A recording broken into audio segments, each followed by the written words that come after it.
My dad raised his glass and said, "Some kids make you proud, others just waste air." Everyone laughed. I grinned and said, "Lucky I got my own place 3,000 miles away." "Don't worry, you'll never." "Some kids make you proud," my father announced, his eyes glinting, "and others just take up space." The words hit me like a physical blow, even though everyone else was laughing. My smile didn't waver, but inside, a lifetime of silent defiance finally roared.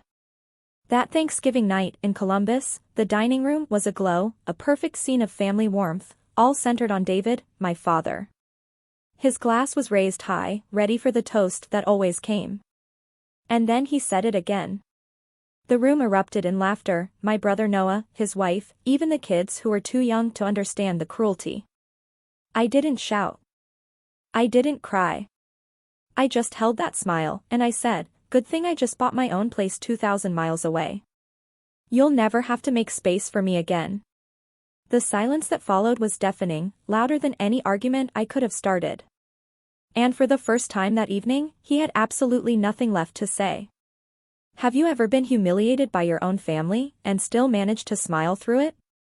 I grew up in a quiet suburb on the edge of Columbus, where every house looked identical, every mailbox bore the same family name, and every father seemed proud of his son. Our small white house with green shutters smelled perpetually of coffee and motor oil. Neighbors waved from their perfectly manicured lawns. On Sundays, everyone went to the same diner after church. From the outside, my family was perfect: David, the dependable father; Susan, the gentle homemaker; Noah, the local football hero; and me, Lena, the quiet one they barely remembered. I was the shadow that made everyone else's light shine brighter. Noah was always the center of attention. His trophies lined the hallway like a museum of my father's pride: silver footballs, gleaming medals, certificates under the hallway light. I'd trace the engraved letters of Noah's name, wondering if my own would ever belong there. When Noah won, David lifted him onto his shoulders. When I won, he'd glance at my ribbon and say, "That's cute, honey. But don't forget Noah's game is tonight." That phrase became the rhythm of my childhood, the relentless beat of favoritism. At 10, I won a small blue ribbon at my first science fair for a cardboard volcano that actually erupted. I'd worked for weeks, sneaking into the kitchen at night, testing proportions. I thought, this time, David would see me. But when I showed him the ribbon, he just chuckled. "That's nice, Lena, but make sure you're ready for your brother's big match tonight. He'll need all of us cheering." That word, us, never really included me. My birthday came 2 months later. Susan baked a small vanilla cake, no frosting flowers, no candles spelling my name. "It's just family this year," she murmured. A week later, they threw Noah a huge backyard party for his college acceptance: tents, music, half the neighborhood. I watched the fairy lights flicker from my window as Noah posed with friends, a cake that read, "To our star" in his hands. That night, I realized invisibility wasn't an accident in our family. It was tradition. Even dinner had its hierarchy. Our oak table seated 6, for adults, 2 smaller chairs at the end. For years, even as I grew, I was never moved from the kids' table. At 16, I still sat there, knees bumping, listening to grown-up conversations I was never invited into. Any attempt to speak was met with polite nods, quick dismissals, or worse, silence. Noah could discuss anything: football, cars, weather, and David would beam like he'd spoken poetry. If I brought up something I'd learned, like honey never spoiling or distant stars' light being ancient, David would frown. "You think too much, Lena. You'll tire yourself out." Susan wasn't cruel, she was careful. The kind of woman who believed peace meant quiet. When David spoke, she'd fold napkins. When I cried, she'd whisper, "Don't make things harder for your father." Her softness hurt more than his sharpness. His at least acknowledged my existence. Hers erased it. There's a photo somewhere, Thanksgiving, maybe 2006. Noah behind David, both in matching shirts, grinning. I'm off to the side, a blur, half out of frame, holding a plate. Susan took it. Years later, I saw how my smile didn't quite reach my eyes. You can see it if you know what to look for, the quiet child trying not to take up too much space in her own home. Still, I tried to earn my way in, straight A's, scholarships, volunteering, building robots from old radios. Nothing cracked the wall. The more I achieved, the more invisible I became, as if my brightness threatened their carefully constructed picture. Once at 15, when Noah failed an exam, David spent the entire weekend helping him study. That same weekend, I received a letter for a state science competition. When I handed it to him, he nodded distractedly, eyes on Noah's notes. "That's good," he said. "Just don't make your brother feel bad." That sentence stayed with me. Don't make your brother feel bad. It taught me the first rule of our household: my silence was the price of their comfort. Looking back, I realized how early I learned to disappear. I learned to laugh softly, to shrink in photos, to walk lightly so floorboards wouldn't creak. I learned to make myself small enough to fit into the leftover spaces no one wanted. By 18, I had perfected the art of being unseen. The basement became my refuge long before I understood the word. Upstairs echoed with ESPN highlights and my father's booming laughter. Downstairs was quiet, the hum of an old fluorescent light, the faint buzz of electricity through tangled cords, the smell of dust and metal. Cold in winter, damp in spring, but it was mine. Every corner, from crooked shelves with broken appliances to the workbench cluttered with screwdrivers, became a sanctuary. I didn't have a room where my voice mattered, but I had a place where things listened when I touched them. It started with a broken radio David was about to throw out. "Useless junk," he'd muttered. To me, it was a mystery. I took it downstairs, unscrewed the back panel, and stared at the intricate world of wires. I didn't understand it, but I knew it had once carried music. Somewhere inside the silence was a song, trapped. I spent hours cross-legged on the concrete floor, reading library books, watching YouTube tutorials late at night. After a week of trial and error, a faint crackle came through the speaker, then static, then a voice. My chest filled with something I couldn't name: pride, relief. I had made something broken work again. For the first time, something in my world listened when I spoke. I ran upstairs, dusty radio in hand, and called out, "David, look. I fixed it." He barely looked up from the TV. "That old thing? Huh. Well, get your brother a drink, will you? He's been practicing all day." I stood there, radio like proof of my existence. Then I turned, walked back downstairs, and set it on my workbench. I never mentioned it again. That night, I made myself a promise: if no one in this house would notice me, I would build something that couldn't be ignored. From then on, the basement became a workshop of small rebellions. I took apart anything I could find: clocks, microwaves, broken game consoles. I learned to solder, strip wires, bring dead things back to life. Each spark from my soldering iron felt like a heartbeat, a pulse reminding me I was still here, still capable. There was something sacred in how broken objects surrendered to patience. Machines didn't care about charm or popularity. They responded to effort, persistence, understanding. I couldn't fix my family, but I could fix everything else. One summer, at 16, I built my first computer entirely from discarded parts from the local recycling center. The fan rattled, the screen flickered, but when it powered on, I felt like I had opened a portal. I taught myself basic coding, printed 3D prototypes, filled notebooks with designs. It wasn't about escaping reality, it was about building one where I belonged. Of course, David didn't see it that way. He'd come downstairs occasionally, usually for old paint cans or broken furniture. He'd frown at the clutter of circuit boards and wires. "You should spend less time with junk and more time doing something useful." I never bothered explaining that junk kept me alive. Susan would sometimes peek in, her face half-lit by the narrow stairway. "Don't work too hard, Lena," she'd say softly. "You'll hurt your eyes." Then she'd vanish, her presence there seeming forbidden. It wasn't cruelty, it was habit. The habit of staying out of David's way, even if it meant staying out of mine, too. One afternoon, I found old speakers in the garage, the ones David used for vinyl. Warped casing, torn cone, frayed wiring. Poetic, somehow, once loved, now discarded. I spent 2 nights repairing it, rewiring, sanding, sealing cracks. When done, I carried it upstairs, proud. David was in his chair, reading the sports section. "It works again," I said quietly. "You can use it in the living room." He looked up, nodded. "Good. Now grab Noah a glass of water before dinner."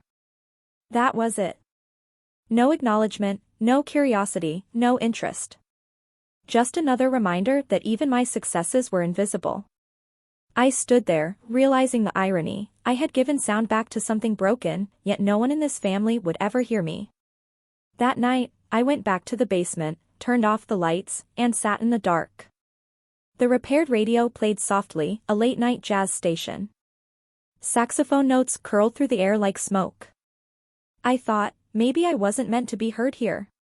Maybe the silence wasn't something to fight. Maybe it was something to outgrow.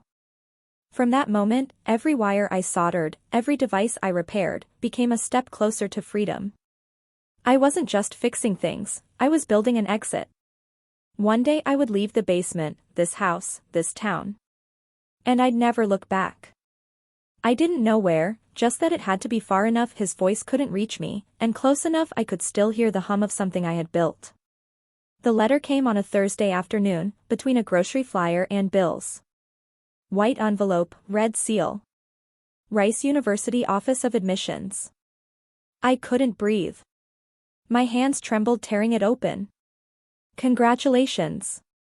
We are delighted to offer you a full scholarship." I read it over and over. Then I ran, bursting into the living room where David sat, glasses low on his nose, reading sports. "David," I gasped. "I got in. Full scholarship. Rice." The name felt sacred, undeniable proof. For a second, I waited for a reaction, surprise, pride, a smile. But he just folded the newspaper, looked up with the same expression he'd give a weather forecast. "Rice," he repeated flatly. "That's in Texas, isn't it?" I nodded, still grinning. "Yeah, it's one of the best engineering programs in the country." He leaned back, exhaled. "That's too far. Noah's going somewhere much more practical. If you want to go that far, you'll have to figure it out yourself." He picked up his newspaper. Susan, by the sink, murmured, "Your father's just worried about the distance," but she didn't meet my eyes. No one said congratulations. No one took a picture. No cake, no dinner, no, "We're proud of you." The moment that should have been a victory felt like a private secret, something small enough to fit in my pocket where no one could take it away. That night, I sat in the basement, unfolding the letter. The words still glowed, but they didn't feel like triumph. They felt like escape. I whispered "Rice" aloud, letting the sound fill the empty room. For the first time, leaving didn't just excite me, it felt necessary. The months blurred into preparation. I worked part-time at a hardware store, saved what I could, fixed electronics for neighbors, sold custom-built speakers online.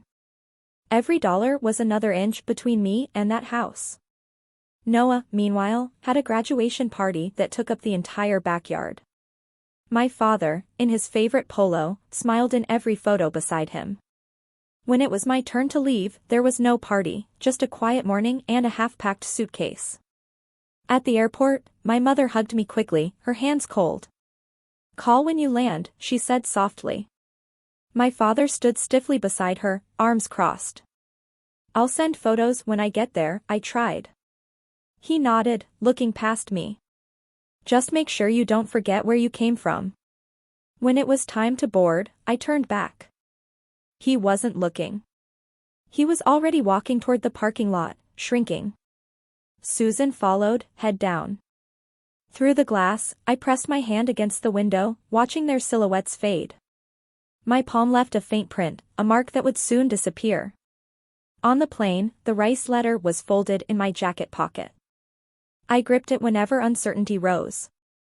I told myself maybe once I was gone, they'd finally see me. Distance might sharpen their vision. But in Texas, no message came. "No, we miss you." No, we're proud. Just silence. The first few weeks were dizzying. The campus felt like another planet, red-tiled roofs, sunlight, palm trees, students in sweatshirts with names of clubs I'd never heard of. I walked across Rice Oval, feeling like an imposter. My roommate's parents flew in from Portland, Oregon to unpack for her, brought flowers, took pictures, cried goodbye. I stood at the window, pretending not to watch, my hands empty. At night, I stared at the ceiling fan, thinking of that airport moment, David's back, my reflection. I'd traveled 2,000 miles, but the distance inside me had doubled. It wasn't just geography. It was silence, carved into me like a second skin. I poured all that emptiness into work. I studied harder than anyone, spending hours in the computer lab. I joined the robotics team, where the hum of machines replaced conversations I didn't know how to start. When circuits lit up, I felt something close to peace, the same quiet satisfaction I used to feel in the basement. But sometimes, after a project or top marks, I'd glance at my phone, waiting for a text that never came. That's when I understood, leaving home doesn't erase the hunger to be seen. It only changes where you starve. I thought distance would make them see my worth. I thought success would make them proud. I was wrong. It only made the silence louder. My first years in Texas felt like walking a tightrope between exhaustion and survival. I arrived at Rice with 2 suitcases, a second-hand laptop, and enough savings for 2 months. The scholarship covered tuition, not food, housing, or books. So, I worked 2, sometimes 3, part-time jobs. By day, algorithms and supply chain design. By night, wiping tables at a cafe near Galveston. Weekends, stocking boxes at a hardware store. My body never stopped moving, but my mind clung to one mantra: keep going. Dinner was instant noodles or a half sandwich. My bed, a sofa in a cramped shared apartment. My roommates had parents who wired money. I had silence. On sleepless nights, I'd stare at the ceiling, my mind drifting back to the basement, the hum of machines, the scent of dust and oil. Strange, how something that felt like exile now became the only place I'd ever felt certain of myself. I found haven in the university's robotics lab. Open 24 hours, dimly lit, air thick with solder and ozone. There, surrounded by drones and tangled wires, I felt alive. Machines were still my language, predictable, logical, reparable. People, not so much. I'd lose hours perfecting a motion sensor, recalibrating a servo, my hands moving on instinct. Sometimes I'd stay so long the janitor would flick the lights, reminding me it was 3 a.m. During one of those nights, I collapsed. I hadn't eaten properly in 2 days, hadn't slept in 3. My vision blurred testing a circuit board. Next thing I knew, I was on the floor, faint metallic taste in my mouth. A graduate student named Daniel found me, rushed me to the campus clinic. When I woke, he sat beside my bed with warm tea. "You need to take care of yourself," he said gently. I wanted to laugh. Take care of myself? That's all I'd been doing since I was old enough to realize no one else would. The doctor said I was severely anemic, undernourished, dehydrated. He suggested calling home. I nodded, but knew it wasn't an option. The last message from David was months ago, a forwarded link to an article about Noah's latest football trophy, no comment. I deleted it unread. So, I went back to work. Slower at first, but more determined. I learned to survive on little, discount groceries, late-night leftovers, free bread from the cafe. I told myself it was temporary. Struggle was the tax for freedom. And in a way, it was true. Every hardship taught me something: how to code faster, think sharper, repair what others discarded. I started freelancing for small businesses, automating logistics. That's how I fell in love with systems, not machines, but the invisible networks making them work together. By graduation, I had a small portfolio and a reputation for stubbornness. When a startup in Dallas reached out for an entry-level engineer, I didn't hesitate. Logistics optimization, designing routes, managing warehouse flow, using AI to reduce waste. Small company, 2 former engineers with big dreams in a cramped office smelling of burnt coffee and ambition. I started as an intern, barely covering rent, but for the first time, I was building something that mattered. The pace was brutal. 12-hour days, sometimes 16. Founders slept on couches, and soon, so did I. In early months, our software crashed more than it ran. Clients canceled, investors ghosted us. At one point, we had only $800 left. I stayed anyway. I fixed bugs until my eyes stung, rewrote modules overnight. One week, I barely saw the sun, just screens glowing in the dark and the steady thump of my heartbeat. One evening, after a particularly long day, I stood outside, watching the sunset bleed into the horizon. The world was quiet, cars passing, neon signs flickering. For the first time in years, I didn't feel invisible. No one here cared about Noah. No one cared who my father was. The only thing that mattered was whether the system worked, whether the code held, whether the trucks moved on time. I had found a world where effort was currency, and I could finally afford to exist. But success was slow. Months blurred into years. Exhaustion became familiar, almost comforting.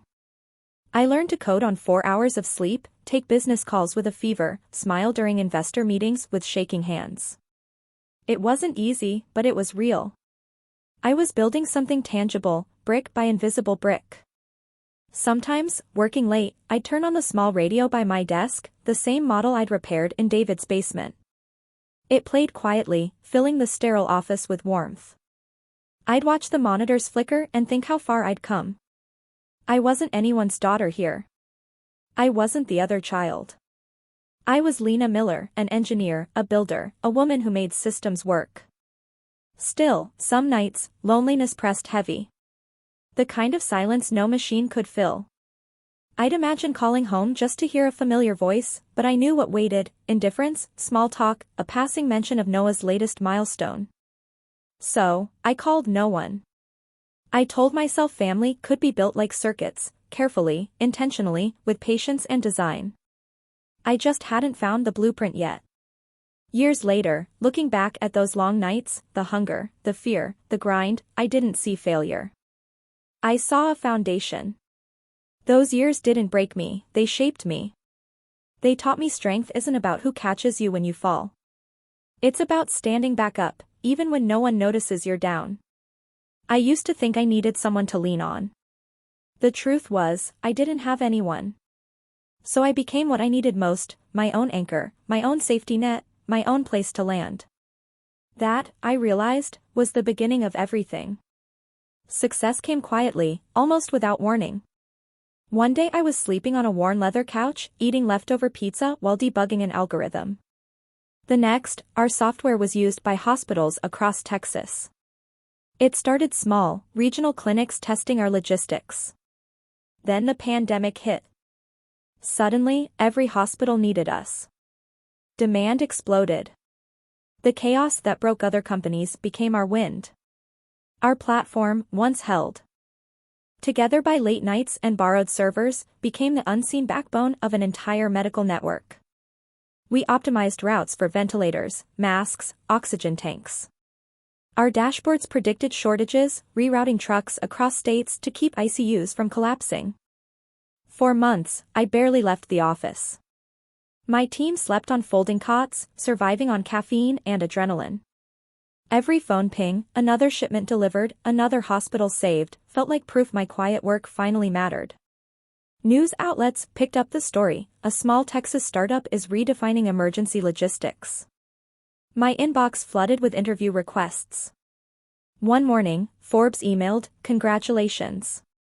You've been selected for the 30 under 30 list in healthcare and technology."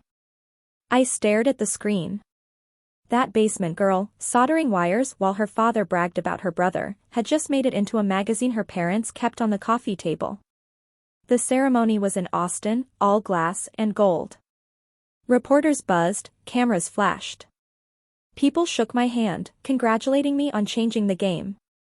I smiled, thanked them, posed under bright lights that made my eyes sting. Then a journalist, perfect posture, voice like honey, leaned forward during a live interview. "So, Lena," she asked, "how does your family feel about your success?" The question caught me off guard. For a moment, I froze. Not because I didn't know the answer, but because I did. I put on the same polite smile I'd worn for years. "They're not really into this kind of thing," I said. "They don't care much for technology." The interviewer laughed, assuming I was joking. Cameras flashed. But behind that laugh, something inside me went quiet. Later that night, in my hotel room, the award plaque on the desk. The city glittered, alive with celebration, but I felt none of it. I thought of David in his recliner, watching football, unaware his daughter's name had been on national television. Susan tidying dinner, perhaps flipping the channel before my segment. Noah, celebrating his own promotion with friends who cheered his every move. The silence from home was predictable. Not even a text, not even a question. I used to think if I achieved enough, it would force them to see me. That success would be a spotlight bright enough to pierce their indifference. But all the lights in the world couldn't reach them. When the ceremony ended, I stepped outside, glass trophy in one hand, phone in the other. The night air was cold, the street wet. My reflection in the building's mirrored wall looked like a stranger, tailored suit, confident smile, hair neatly pulled back. I tried to see the girl David had ignored, the one at the kids' table, but she was gone. And yet, in her place, I felt only emptiness. Over the next few months, the company scaled faster than I could have imagined. National distributors, dozens of states, acquisition offers from corporate giants. My calendar packed with board meetings and investor calls. I learned the language of business, efficiency, capital, growth. Powerful words, but they meant little to the child who once just wanted to be seen. Every milestone, someone would say, "You must be so proud." I'd nod, smile, thank them. But pride was strange, foreign. I didn't feel proud, just tired. Tired of chasing acknowledgement that never came. Tired of filling silence with achievement. One night, after another interview, I went home to my empty apartment in Dallas. Poured wine, scrolled through my phone. Past articles praising my leadership. Then I stopped at a photo from the Forbes event. Me holding the award, cameras flashing.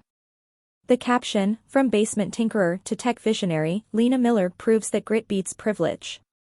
I stared at that word, privilege. It made me laugh, quietly, bitterly. They had no idea. Privilege was Noah's name on every trophy, his seat at the adult table, the easy comfort of being loved without earning it. What I had wasn't privilege. It was survival, dressed as ambition. I closed my laptop, set the award on the shelf, and sat in the dark. The apartment silent except for the refrigerator's hum. City glow painted soft rectangles on the floor. I had everything I thought I wanted, success, stability, recognition. But none of it filled the hollow space I'd carried since childhood. When you grow up invisible, you think visibility will save you. You think if you shine bright enough, the people who ignored you will finally turn their heads. But all it does is cast longer shadows. The next morning, I woke before dawn, watching fog roll over the city. For the first time, I allowed myself to whisper the truth, "They'll never see you the way you hoped they would." And strangely, instead of breaking me, it felt like freedom. The world saw me now. Headlines saw me. Colleagues saw me. But my parents, they never would. And maybe that was okay. Because somewhere deep inside, I was beginning to understand something more powerful than being seen, the peace of knowing I no longer needed to be. After the acquisition deal closed, the world moved faster than I could feel. Meetings, contracts, lawyers, headlines, a breathless rush. The number in my bank account didn't feel real. I'd lived counting coins for instant noodles, now I could buy anything. But when the noise faded, the congratulatory emails stopped, I realized I didn't want anything. I wanted somewhere that felt like peace. I found it on a gray morning in Portland, Oregon. The city wrapped in mist, air sharp with salt and rain. The realtor led me to a glass-walled apartment overlooking Willamette River. floor-to-ceiling windows, the water shimmering like liquid steel. The space was quiet. No echo of footsteps, no hum of conversation, just the distant rhythm of waves. "It's a bit cold for some people," the realtor said. "But it has a view you'll never forget." I didn't need to think twice. I signed the papers. The apartment wasn't extravagant, but intentional. Every line clean, every detail precise. I filled it slowly, not with luxury, but with meaning. Dark walnut floors, warm under bare feet. Cream walls, catching light from the water. In the center, a long walnut dining table, 10 chairs, all the same height. No kids' table, no hierarchy, every seat equal, every voice welcome. I ran my hand along the smooth surface. This is the table I've waited my whole life to sit at. On one wall, my degrees and patents in simple black frames, the Rice diploma, the company's founding certificate, the engineering patent. No family photos. Not out of bitterness, but because this space represented the woman I'd built from scratch. The one who existed beyond comparison, beyond anyone's expectations. I furnished it like someone curating a sanctuary. Deep brown leather couch, worn enough to feel lived in. Bookshelf lined with novels, essays, old engineering manuals, not business books. Kitchen gleaming with marble. Though most nights I cooked simple meals, soup, bread, tea. The bedroom faced the river, where early sun melted through fog and painted walls silver. It was everything my childhood home wasn't: quiet, balanced, mine. One of the last things I brought in was the old radio. The same one I'd repaired as a teenager in David's basement. Scratched, faded, knobs dull. But when I placed it in the living room and turned it on, it still worked. A soft tune emerged, static and melody blending like a memory I didn't want to erase. That sound filled the room differently here. Back then, it had been proof I could bring something broken back to life. Now, it played in a place that existed because I had done exactly that with my life, not just with wires. Sometimes in the evenings, I'd sit by the window with tea, watching ferries drift across the water. The skyline shimmered, quiet, deliberate, like a city that didn't need to prove anything. I realized that's what I wanted for myself. For years, I'd chased success like a starving person chases warmth, believing it would make me whole. But here, in this stillness, I understood something different. Success was just noise. Peace was the melody underneath. People started to notice the change. Colleagues asked why I hadn't bought a mansion, why a quiet place instead of a penthouse in Austin. I smiled. Because I didn't buy luxury. I bought peace. It was true. This wasn't a prize. It was a reclamation. Every plank, every piece of glass, every inch of silence was mine, earned through years of invisibility, hunger, persistence. In this apartment, I could finally breathe. Play music without turning it down. Eat dinner at my own table without waiting for permission to speak. I could look around and see a life no one had given me, and no one could take away. Some nights, I'd leave a single lamp on, letting the room dim. City lights flickered through the window, dancing across the glass. I'd sit, tracing the wood grain, thinking about the years it took, the basement, the rejection letter that became a scholarship, the nights coding until my hands cramped, the company born from chaos. And always that voice, David's, echoing faintly from the past. Some kids make you proud, others just take up space. I smiled every time I thought of it now. Here I was, 2,000 miles away, surrounded by space I'd made for myself. It was beautiful. The old radio played softly. Perfect, steady. I imagined my younger self on the cold concrete floor, soldering iron in hand, dreaming of belonging. If she could see me now, the table, the river, the quiet, she would understand. I hadn't just built a home. I had built a new world. This place wasn't proof I'd made it. It was proof I'd healed. I'd stopped asking for permission to exist. And in that stillness, beneath the hum of the radio and the slow rhythm of the river, I realized I didn't need to fix anything anymore. Not machines, not relationships, not myself. Everything that mattered was already working. 7 years had passed since that Thanksgiving in Columbus. 7 years since I'd stood in that house with its polished oak floors, heavy curtains, photographs of Noah smiling from every wall. The invitation came in an email, polite, almost sterile. Thanksgiving dinner, 6 p.m. Hope you can make it, Mom. No mention of David, no warmth, no apology. Just an address I still knew by heart. For a long time, I hovered over delete. I didn't owe them my presence. Not after years of silence. But something in me, not bitterness, but closure, whispered it was time. Not to reconcile, but to return one last time and see the people who had once made me small, now from the vantage point of someone who no longer was. The flight to Columbus felt surreal. I watched clouds roll beneath the wing, thinking of all the miles between the girl who left and the woman returning. I wasn't coming back to prove anything. My life in Portland had already answered every unasked question. This, I told myself, wasn't about victory. It was about ending the story on my own terms. When I pulled into the driveway of my childhood home, everything looked smaller. The maple tree barely brushed the second-floor windows. The porch light still flickered. Inside, the smell of roasted turkey and cinnamon filled the air, familiar, almost painfully so. Susan opened the door, smiling nervously. "You look different," she said. "Older?" I smiled softly. Time does that. Noah was already at the table, his wife beside him, 2 kids whispering into iPads. David sat at the head, carving turkey with mechanical precision. He looked older too. Hair thinner, shoulders stooped. But his presence still filled the room like static electricity. When he looked up and saw me, there was a flicker of something in his eyes. Surprise, maybe. Then it vanished. Dinner began with small talk. The usual updates, Noah's promotion, kids' school achievements, the new car. No one asked about Portland, or the company, or the Forbes list. I didn't mind. I wasn't there for their curiosity. I cut my food slowly, listened, smiled when polite. Silverware on porcelain filled gaps. Then, as plates cleared and the second bottle of wine opened, David lifted his glass. "A toast," he said. The room quieted. His voice, calm, deep, demanded attention. He looked at Noah, then at me. "Some kids make you proud.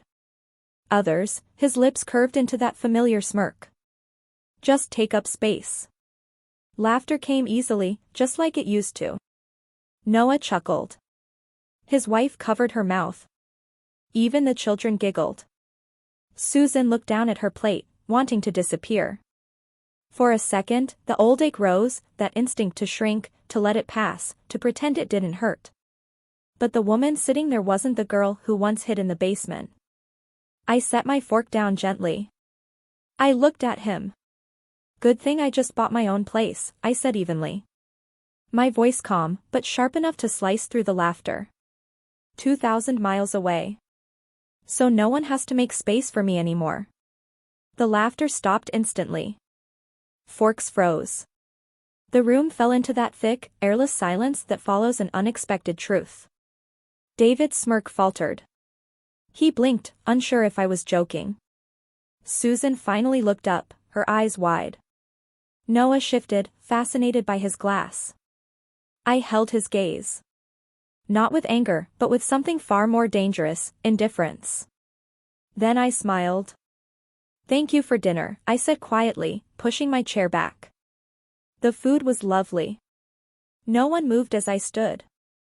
I walked around the table, heels clicking softly. At the doorway, I paused, turned back. Taking in the scene one last time, the table where I was never enough. The faces that had never really seen me. "Happy Thanksgiving," I said.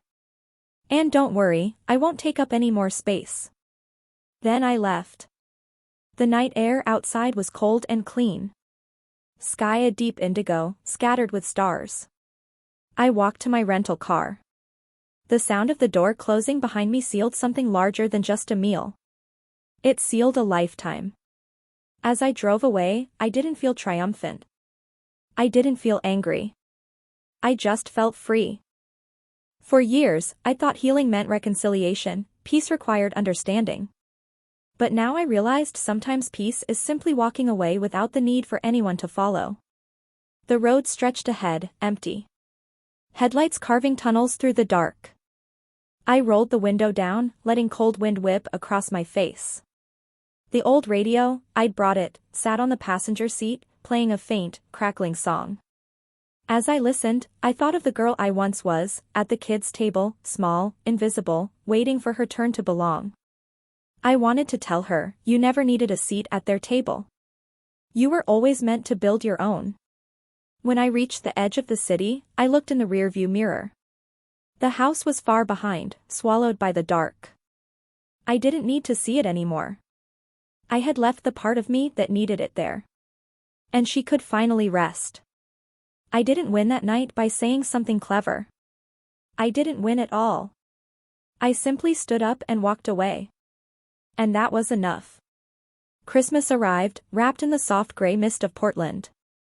The kind that blurred sea and sky until everything looked like peace. In the week leading up to it, my apartment by the river slowly transformed. Wreaths hung over glass doors, threaded with crimson berries and golden lights. The long walnut table, once empty, now gleamed under candlelight. For the first time, I wasn't preparing for solitude. I was preparing to share it. It started as a simple idea, an antidote to the hollow echo of that Thanksgiving night. I didn't want to spend Christmas pretending the silence didn't sting.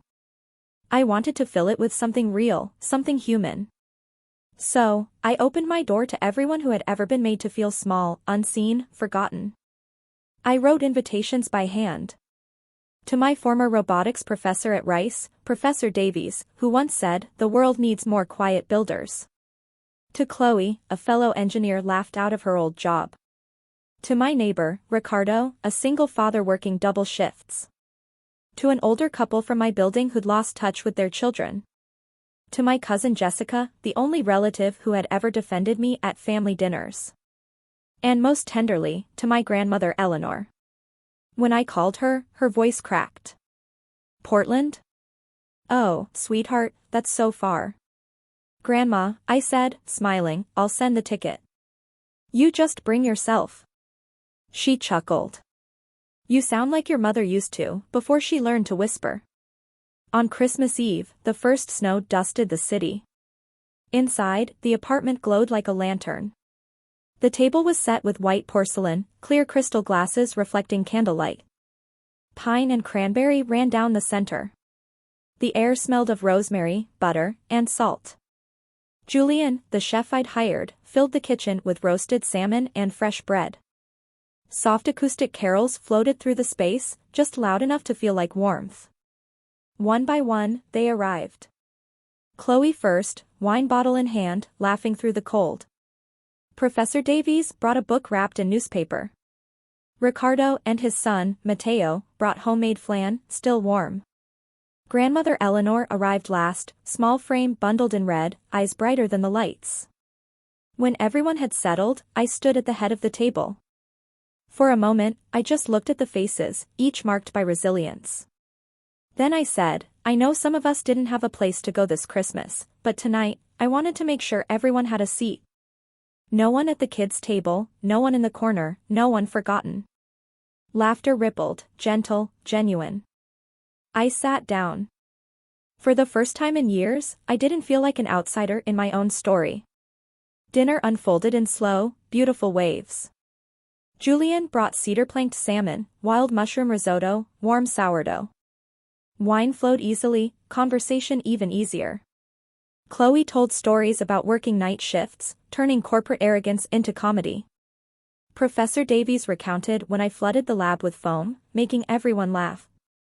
Ricardo's 9-year-old son, Mateo, challenged everyone to trivia. The table was alive, clinking glasses, shared laughter, hands reaching for bread. No competition, no hierarchy, just connection. Between courses, I slipped into the kitchen. Grandmother Eleanor followed. She stood beside me, watching. Then, softly, "You know, Lena, I've sat at tables in my life, big ones, small ones, ones where people spoke too loudly, and ones where no one spoke at all. But this, she gestured toward the laughter, this feels like the first real family dinner I've been to in a long time. I swallowed hard, blinking back tears. It's not really family, Grandma. Not by blood. She smiled, reaching for my hand. No, sweetheart. Better. It's by choice. When we returned, dessert had begun. Flan passed around, plates cluttered with crumbs and joy. Music turned up slightly, a few people singing along. I looked around. Everyone carried a story of exclusion, the teacher not taken seriously, the colleague dismissed for her gender, the cousin labeled too emotional, the grandmother treated as background noise. Every single one had been told, in some way, they took up too much space. And yet, here we were, filling a room beautifully. As the night deepened, I raised my glass. To the ones who were left out, I said. And to the ones who learned to build new tables. The room quieted, then erupted in gentle cheers. Glasses clinked. Someone hummed along again. Later, plates empty, candles burned low, we stayed at the table, talking, sharing, laughing. I noticed how easily everyone listened. No interruptions, no comparisons, just warmth. Grandmother Eleanor reached for my hand again, her voice a whisper just for me. You did it, Lena. You built the kind of family your father never understood. Oh, Eleanor, I said, I didn't build it alone. They came, and they made it real. She nodded slowly. That's what real families do. They make each other real. When everyone had gone home, and the apartment fell silent, I stood by the window overlooking the dark river. Snow still fell, soft and endless. The table behind me was a beautiful mess, empty glasses, napkins folded into careless hearts, the faint scent of pine and vanilla. I thought about my childhood home, rigid lines, quiet expectations, laughter that never reached me.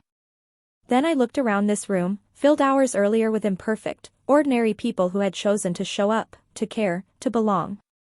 In that moment, I understood something new. Family isn't where you come from. It's where you are seen.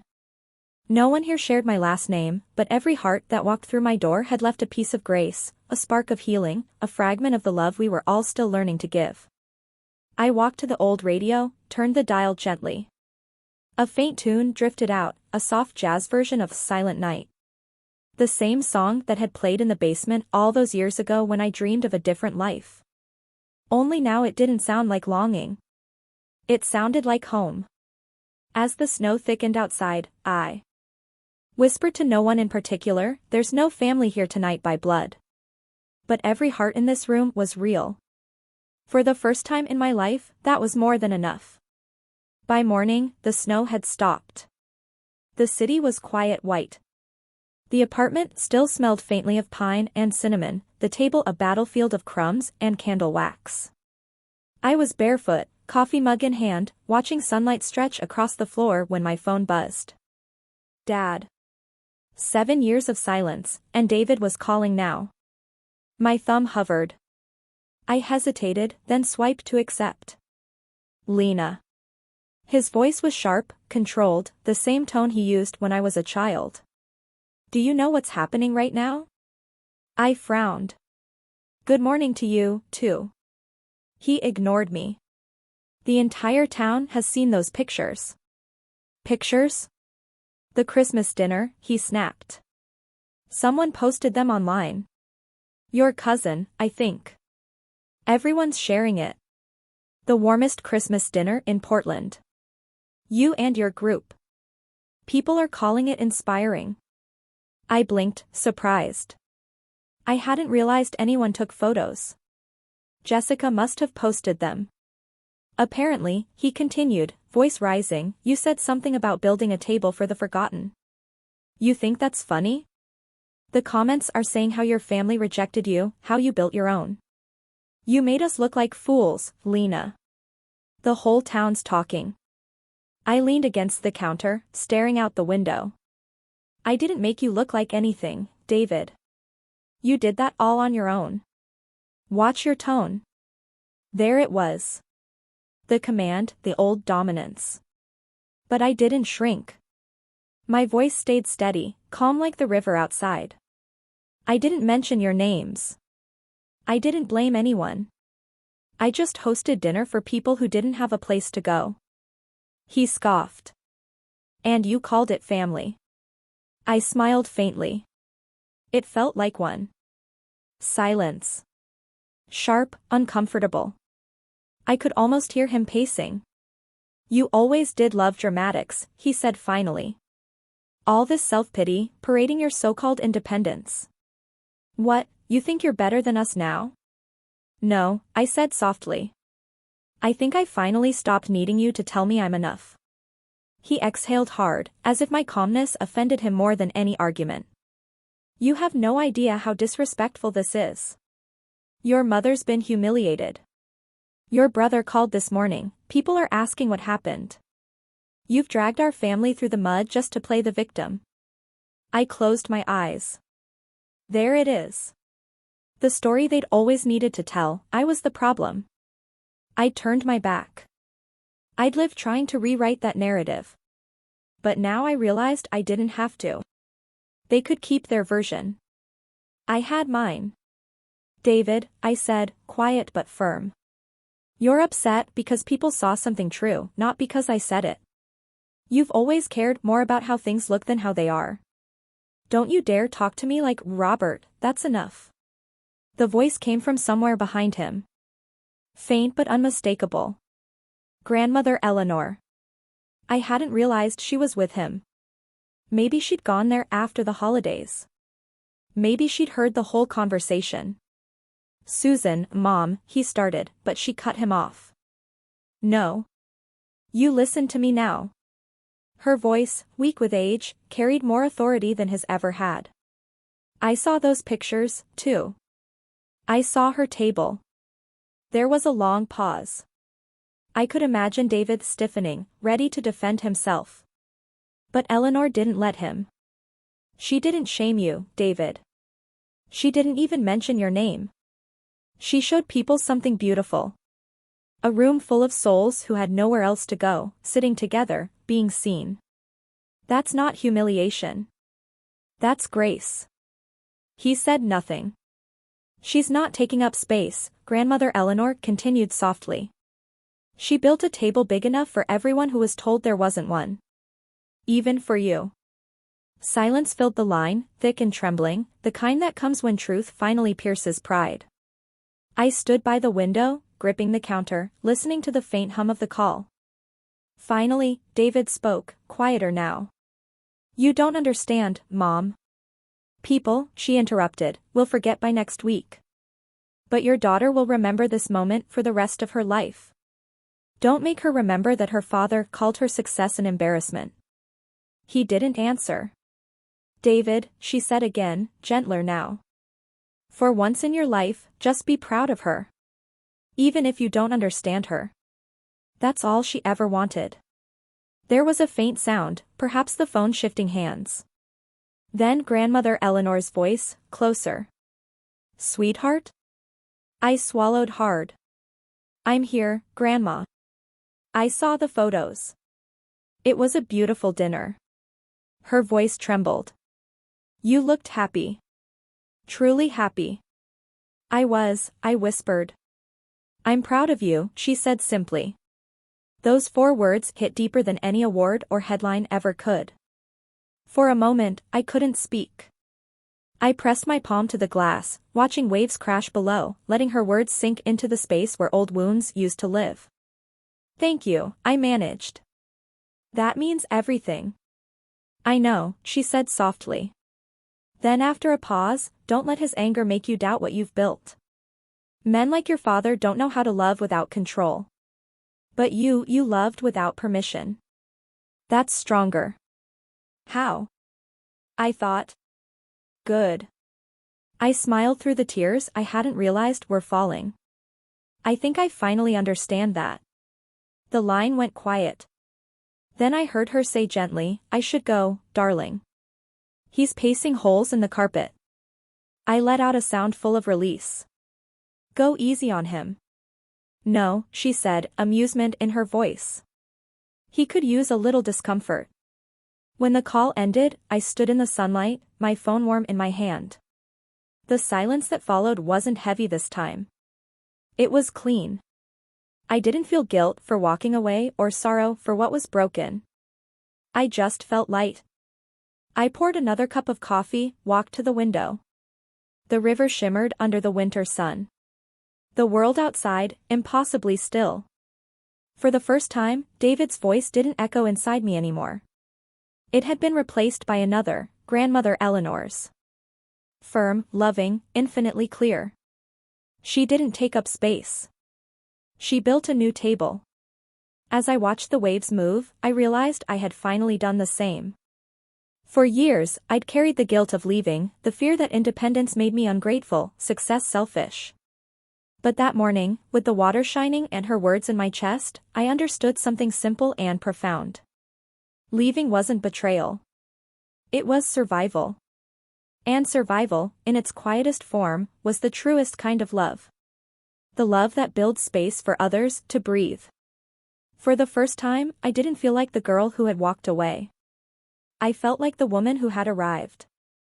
New Year's Eve crept in quietly that winter, not with fireworks or noise, but with the stillness of a page turning. The river outside my window shimmered in soft blues and silvers, city lights reflecting like 1,000 quiet candles. A week had passed since the call. Grandmother Eleanor's words still echoed, she didn't take up space. She built a new table. I sat at my desk, watching snow fall, and typed a short message. New Year's Eve dinner. If you and Susan would like to come, there's a seat for you. But only if everyone agrees to sit at the same table. No head, no kids, no hierarchy. Equal seats. Equal voices. I hovered over send, my thumb trembling, not from fear, but from quiet acceptance. Then I pressed send. I didn't expect a reply, but 2 hours later, one arrived. From Susan. We'd like to come. Your father said yes. Simple words. No apologies, no explanations. But they were enough. That evening, I set the table again. 10 chairs perfectly aligned, candles flickering softly, the river stretching into darkness. The same table that had once been a symbol of defiance now felt like an invitation. Not for reconciliation, but for understanding.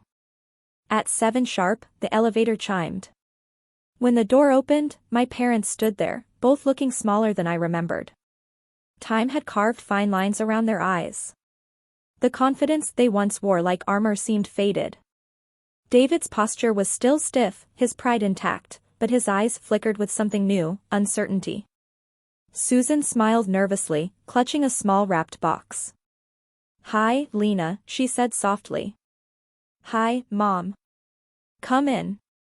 They stepped inside, glancing around. David's gaze lingered on the wall where my degrees and patents hung. Framed proof of the life they had chosen not to see. He said nothing, but I saw the faint tightening of his jaw. Dinner was quiet at first.